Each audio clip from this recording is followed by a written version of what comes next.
Hey everyone, welcome to Soulfish. I am really glad you're here.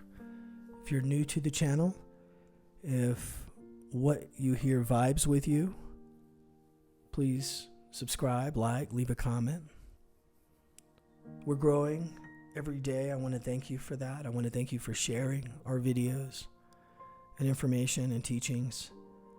You know, the objective here is that if we change ourselves, everything changes.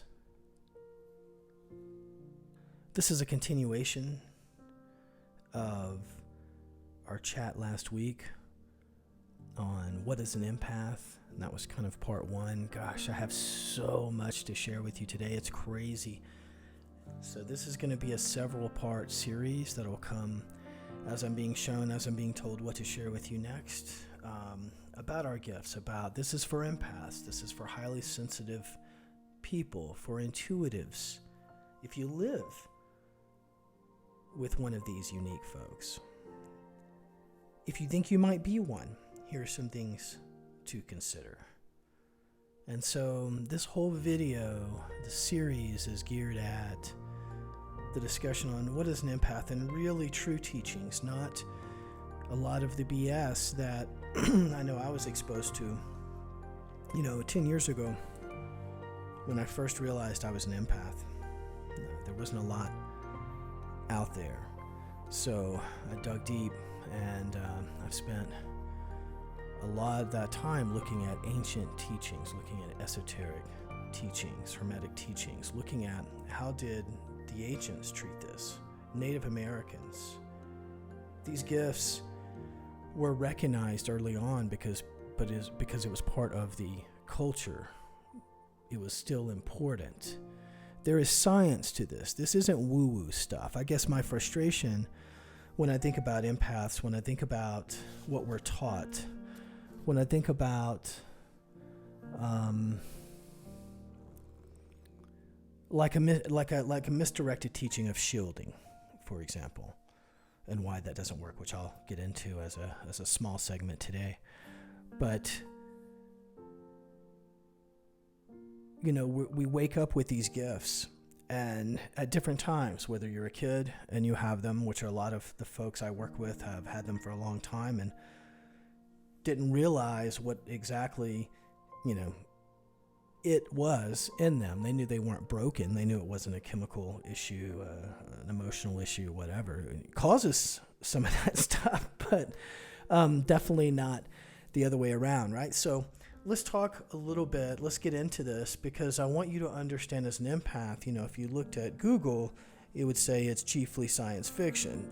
If you talk to any of the folks that we've talked to and the people who subscribe to this channel, and others, right, are energy sensitives. We know that there's a validity in this. I can prove it from a scientific perspective, but it doesn't bode well because keep in mind, the objective here is to separate you, I'm saying the beingness of you, from source and spirit.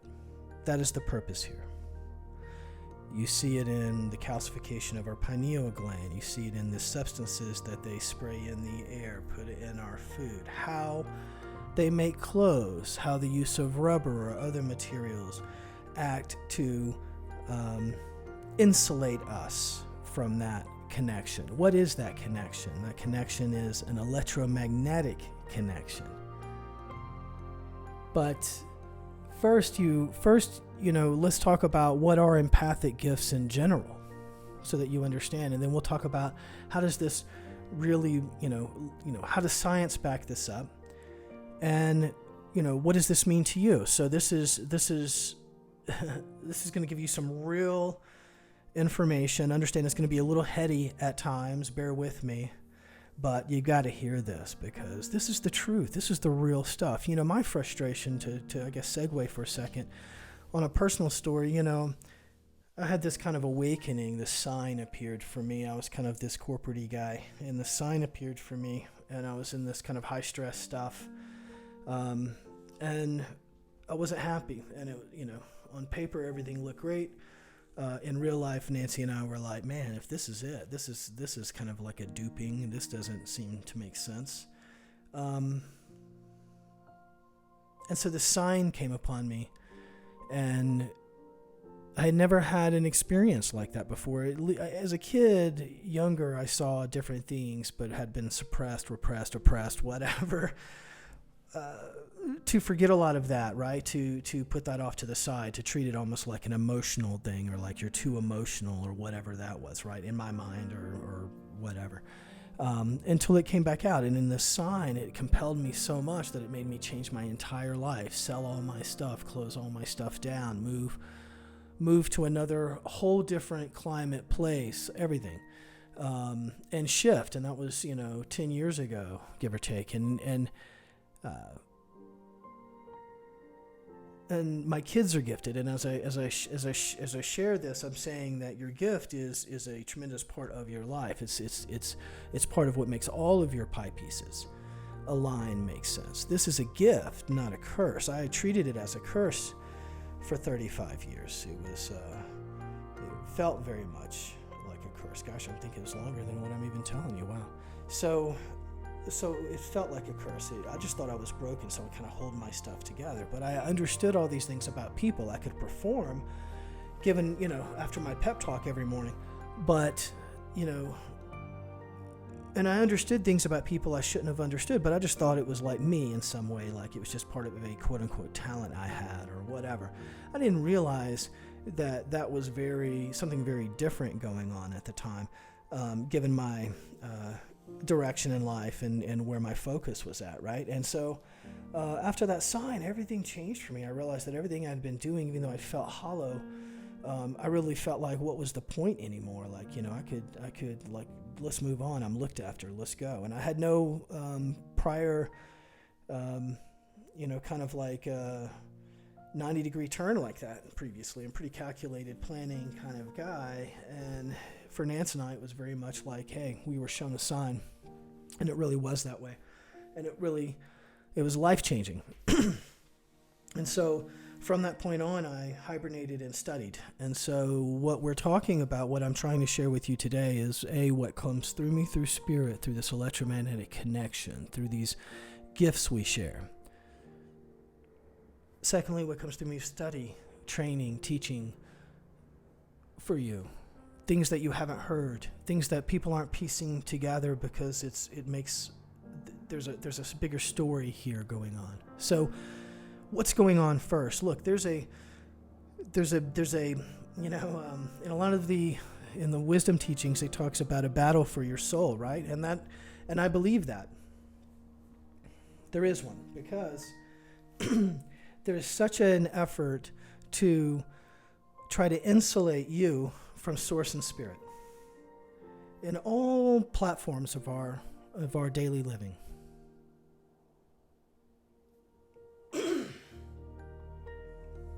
And so it's your job to ascend that.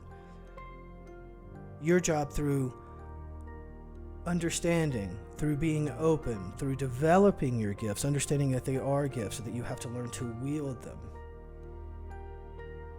All of this I came about to know, through the teachings from thousands of years ago.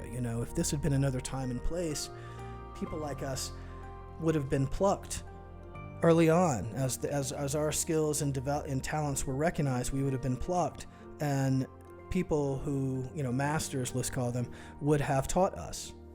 But that has gone away now. So, and the reason why we're being activated, the reason why so many of us are coming alive now with understanding,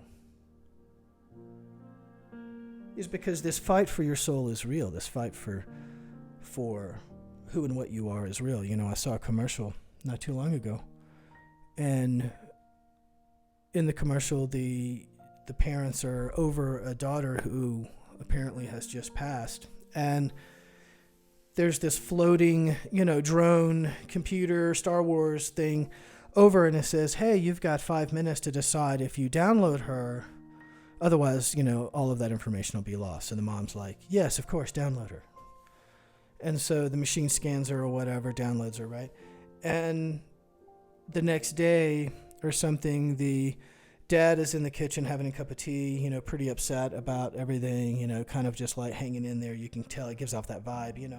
And then all of a sudden, his daughter shows up and the thing says, "Hi, Dad," and he realizes that the mom had implanted her into a robot, and as if that's his daughter. So she's good with it, the mom, but he's not so good with it. And I forget the whole rest of the commercial and the context of everything, but it struck me because, you'll see it now, this push that your consciousness is your intellect. Your consciousness, it belongs to your mind. Your mind is an advent of this place. Your mind is a tool, like a screwdriver out of a tool bag for this place, for the third dimensional matter world.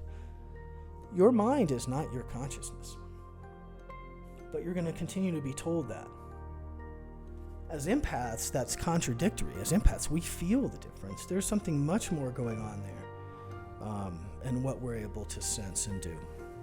So we know that that's not a true story, right? So, gifts. If you're an empath, a lot of people like to focus on different things. And so, there are this is all psychic qualities. A lot of people think of a psychic as strictly like a medium. I know that was my particular perspective. I never viewed it as kind of all these other multiple categories, but I always thought of it really pretty much like a medium, right? And very special, what a very special gift that is, right? But for empaths, intuitives, energy sensitives, which is what a medium is too, right? Has those qualities or some of those qualities as part of their gift. They wouldn't have the gift otherwise because they're tapped in.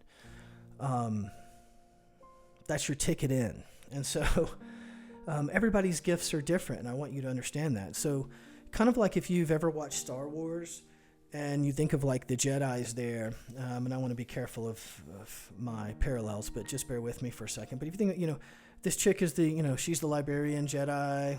This guy is the warrior Jedi. This guy is the religious Jedi. Whatever. It's kind of like that. So based on their skill sets, they're partitioned out into kind of the buckets that they best represent and are here to service the best. Using those skills or what have you.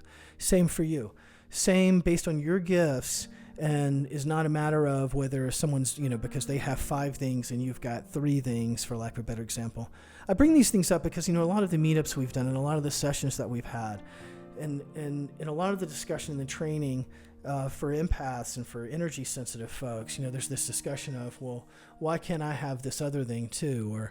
Or I'm aware of these things. I can handle these things. I do these things. This is what flows through me. But these other things are I'm normal, like, there's no sense at all to these other things.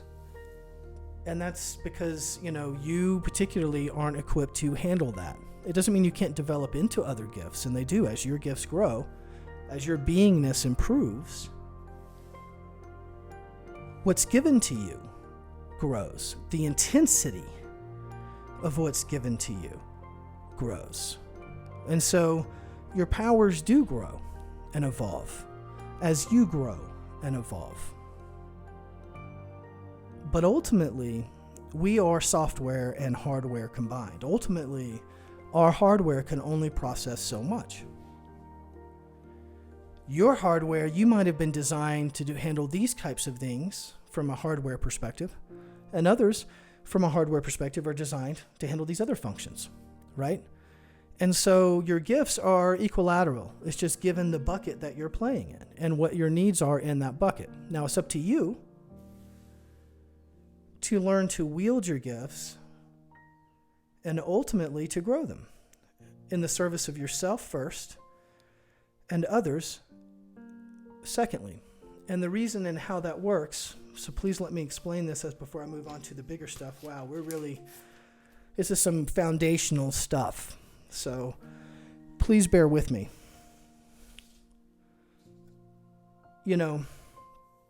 These gifts that you have, you first have to ascend this place. If you believe in the concept that your soul matters, think about how much is conspiring to help you be successful.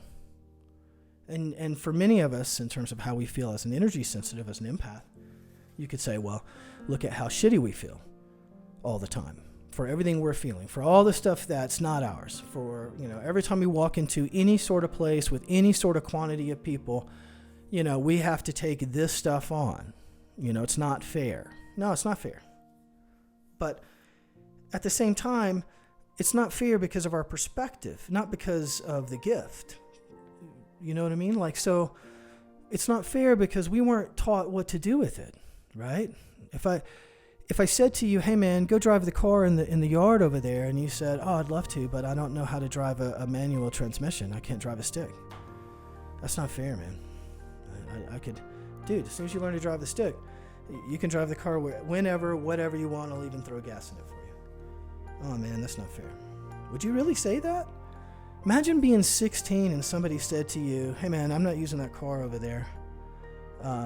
It's yours. Use it when you want to. Oh dude, that's not fair. I don't know how to drive a stick. You wouldn't go learn real quick? I mean, that's the opportunity you're given now. That's the opportunity of this gift all the time, is that car, that freedom is there for you. All you have to do is learn to drive it. And drive it from the right place and the right intention. So let's talk about, where does that come from? How does that work in the material plane? I think you're going to love this, because we're going to tie this up in a nice little empath burrito for you, a little energy burrito where you understand it, can digest it, can think about the content I'm sharing with you. Let's think about that here in the material plane, there are laws at work. There are laws of attraction. There is a law of polarity, a law of correspondence. There's all sorts of different things, right? There are 7 hermetic principles. And by the way, a lot of this content, a lot of what I want to share with you is part of our reading list. So if you were to go to mysoulfish.com, and in the navigation, you'll see Explore and Learn, and it says Suggested Reading List there. Click on that. See all these different books. We link them to Amazon. There's an affiliate code there so that Soulfish does get a small thank you or whatever every time you look at a book or whatever there, as far as buy one from one of those links or whatever. But there's all sorts of different subject matter there. And this is coming from that. So yes, so the last video we talked about, your body speaks your mind, right? Well, from our reading list, this is another one, the Kabbalion. And, so look it up, but this is, if this is of interest to you. But there are 7 hermetic principles that govern this place. The principle of mentalism, and this isn't a principles discussion here. I'm not going to get deep into any of these. I just want to make the point here as we roll into something as it relates to your gifts. So, but you do need to understand this, because it's how it works here, and this is the stuff you're feeling. And you being able to define what you're feeling, which is going to be in upcoming videos, right? How do you define what you're feeling? You feel all this shit. You feel overwhelmed. You're not sure what's yours, what's not yours. How do you determine? I'm going to take you through some steps to be able to do that in the future. Not this video. I'm already jamming you hard packed with this video already, but let's move forward. So there's 7 laws: the principle of mentalism, the principle of correspondence, of vibration, of polarity, of rhythm, of cause and effect, and of gender. Okay? To me, as it relates to our gifts, the overriding principle is polarity, same as duality, what we all talk about, right? Everything here is based on that. That is the overriding material matter world, duality. All of these laws have to do with electromagnetism, because electromagnetism is how it works here. So, science says that everything breaks down to an atom, right? And so, from this place, that's electromagnetic.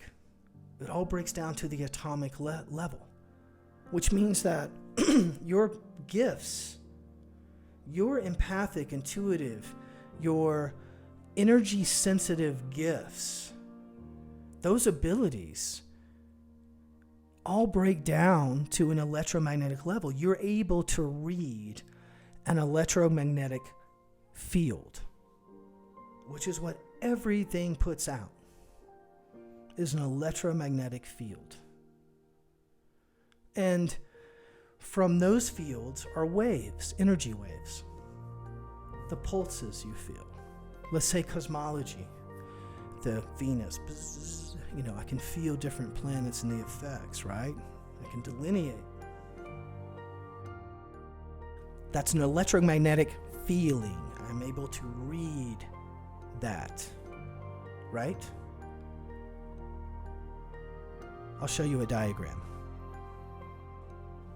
Okay, so what I'm showing you right now is what an atom actually looks like. So what we're taught in science is that we have a nucleus comprised of protons and neutrons, and they're encircled by, orbited by electrons.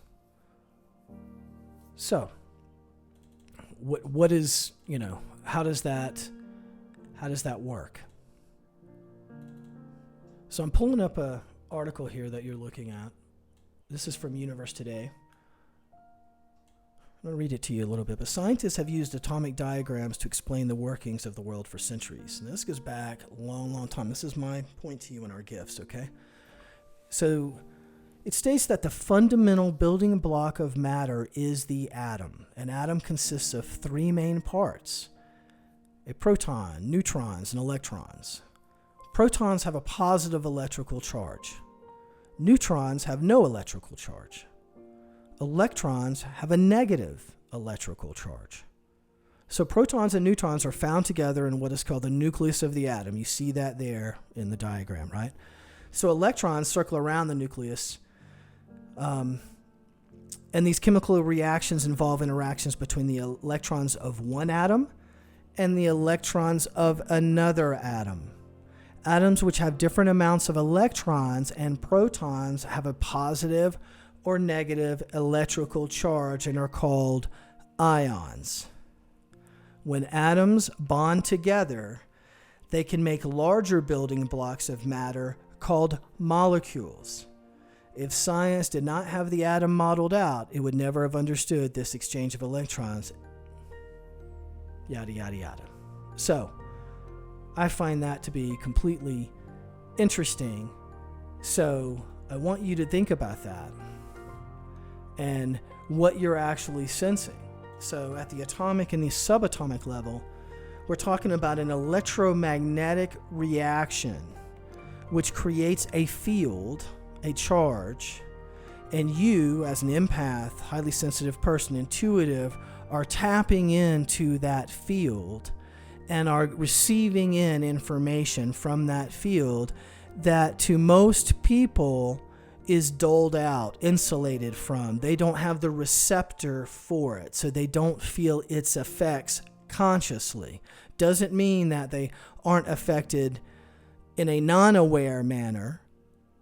So in other words, their switches get flipped on and off, and they just assume it's their day and they go about it, whereas you, as an energy sensitive, actually feel somebody touching that switch and flipping it on in you, and you're like, holy moly, and all of a sudden you feel a stream of information, data, pain, whatever you want to call that. It's a matter of how you define it. So that's what's occurring. This is an electromagnetic thing. This is science. This is talked about for thousands of years. This was a celebrated thing. But ultimately, it's geared at you ascending this place, at you escaping what could be a prison planet, from you escaping this feelings and this vibe of pain all the time. This is key to your understanding. This is why shielding doesn't work. We're taught, earlier on, you're overwhelmed, put up an energy ball. Imagine this happening to you, a ball of light that encircles you. Dolphins show up. They bring Kentucky Fried Chicken. There's a band playing, your favorite band over there. All of these good vibes are going on, and you're able to block out this stuff, minimize it. It is all such fabricated new age bullshit. I can't even, holy, awful teaching. Awful teaching that does so much damage. Because because people are concerned that they're not able to block this stuff out instead of understanding why they're feeling it in the way they're feeling it and what they're supposed to do about it. So it doesn't help from a psychosomatic standpoint, but more importantly from an energy perspective, it's just not proper teaching. It doesn't work that way. How are you going to shield an atom? How do you shield an atom? How do you when we're talking that an electromagnetic field is created at the atomic and subatomic level, and it's geared at small parts, fractals, small parts forming larger parts. So like the Egyptians, for example, in their wording of like the human body, it was a word that actually said the sum of all bodily parts, because they also attributed different magic / powers from different parts of the body, right? So, not to segue, sorry, but the same thing holds true for here.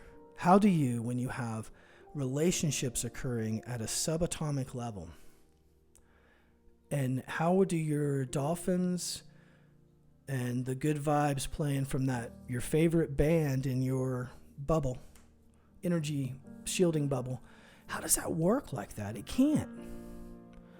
Because your shield is an electromagnetic force.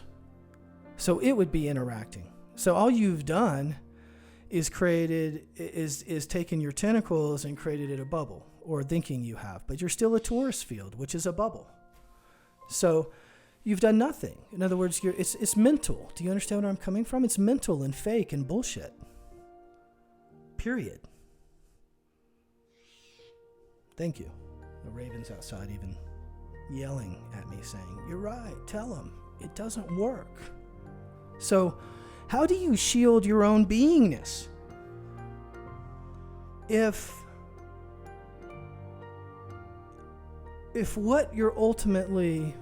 ions are affecting you to such a degree, which is why you feel better with moving and rushing water, right? It puts off these ions and that creates positive vibes in you. You're feeling that. Those ions are electromagnetic. That's what you're feeling. This is science. It's like, this isn't woo-woo. It's been turned into new age woo-woo stuff, frustratingly. But this has been discussed for thousands of years, people like us. Crumbs and all your major religions were left for people like us to find. The Tao, to me, is not necessarily the end all to great wisdom, but I have to tell you, from an energetic being standpoint, from an empath standpoint, from a highly sensitive person standpoint, an HSP, whatever you define that, man, that's an energy manual. You ought to definitely check that out. That's part of our reading list too. There's an audio. If you do Audible, I'd recommend that in audio. If you read the book, it's pretty heady. I mean, it's Stephen Mitchell in the audio breaks it down, and it's like 80 something, stanzas or paragraphs or whatever, but it's awesome. You ought to consider it. It's great teaching. If you follow the principles in there with your energetic gifts, it's amazing. So it's a layer of, to me, it's another validation.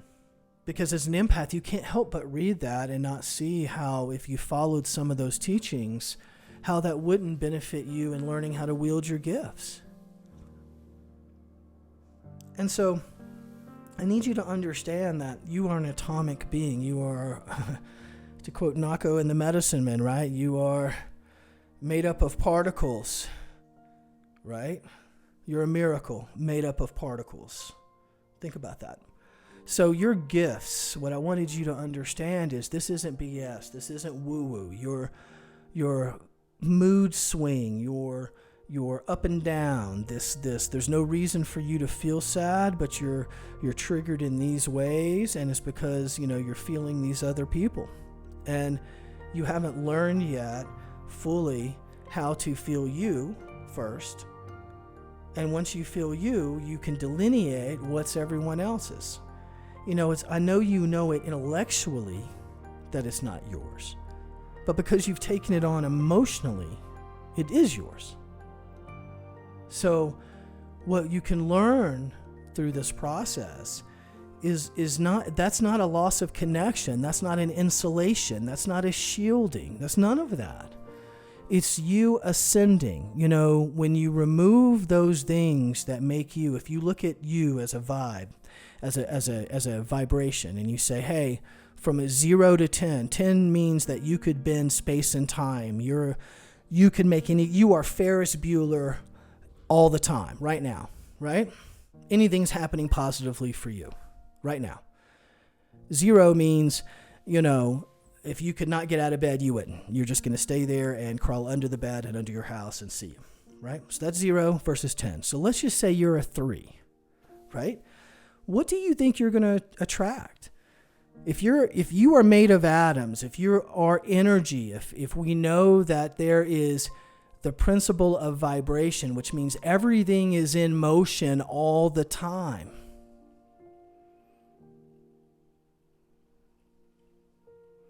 And you're a 3, what do you think you're going to attract?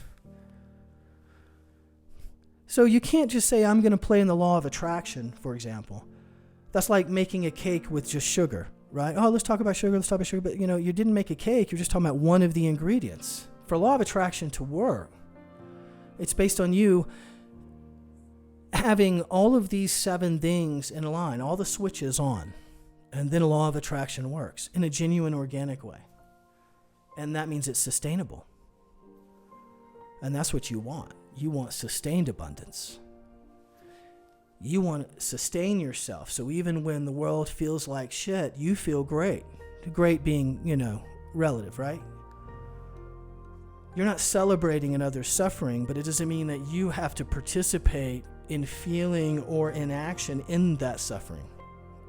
What if you could rise above it so that you then had clearer mind and could be a light to first, and then a helping hand as an action, as a manifested result, right, to everyone else? You are how we all get out of here. I am how we all get out of here. In other words, ourselves. How do you master your gifts? You have to study. You have to practice. You measure. If I try this, hey, I felt like this. You start to recognize a pattern. On certain days, certain times, certain events, you could write those things down. You recognize a pattern. And then when you identify the pattern, that's not how you solve it. You look at the trigger. You say, how can I fix that? What is that trigger? Why is that my natural inclination? That when any of these things in this bucket happen, I automatically push that button right there. Boom. That's how you start to shift yourself. And we'll talk about that. But from an energy gift, that's what you're feeling with all these people, is all the uncertainty and all the pain and all the suffering, right? And then that becomes, you take that on. And even if you're experienced, even if you have been quote unquote awakened and you say, intellectually it's not yours, you still are swimming in it. And so it doesn't matter that it's not yours, because you still aren't able to get out of it, of that feeling. And I'm letting you know now that is completely possible. You can understand that information without taking on that pain. It's just that you haven't learned to wield your gifts yet. And I want to give you hope, because you can. It's a gift out of grace. You were given it because you're worthy. You were given it because you have the potential to do something with it. But that's on you, not on everyone else. That's on you. You have to grow that and understand your place with it, and to find your harmony with your gifts. So I hope that's helpful. And until next time, much love.